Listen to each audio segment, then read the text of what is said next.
is there anything from your corporate background that's been more of a hindrance than a help? Oh, it's a good question. I don't know. I don't think so. I mean, to be honest with you, the only thing I've really experienced have been positive things. One of the things I think was a hindrance in my corporate job that has actually been a major benefit is that, as you would probably know, we always talked about in business planning in the corporate world about how we always wanted to do the next thing. So we were always pushed to, hey, come up with your greatest, best, biggest new idea. That's the most creative thing you could ever come up with in the corporate world. And you would come into your sales planning meeting and you'd have these amazing, brilliant ideas. And they'd say, wow, this is great.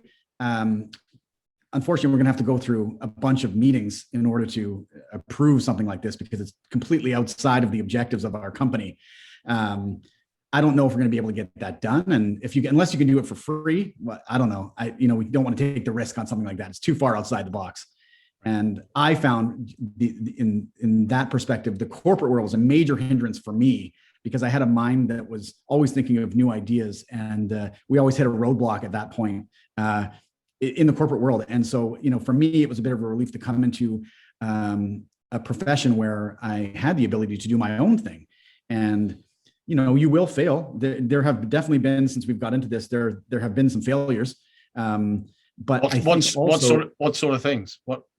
Well, there have been things like, some of the marketing we did. So some of the marketing we did, we'd go into, we'd advertise in some places that we thought were going to be beneficial to us and sign up to agreements to advertise or to market in these places and realize this is a terrible investment. Like, this is never going to work out. The message I'm delivering, it's just not working out for me, but you're tied into an agreement and you have to see through your agreement that you've tied into.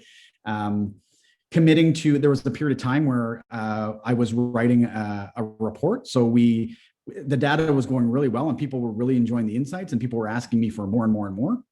And we agreed to do it, but I didn't realize how much time it would take.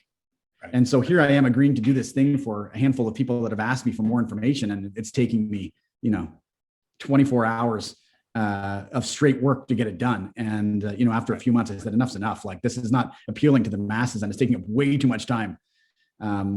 But, you realize from those things, like, what can you do? Or, what wasn't working about this and how do I modify this? So I'm happy to be able to take those challenges or those new experiences in this job. And like I said, some will fail, but I think people also appreciate the fact that you tried. And there are people out there that, some will say, man, I really miss that you did this. I'm glad you tried that. Or, when you explained to them that it wasn't working and they said, well, good for you for trying it.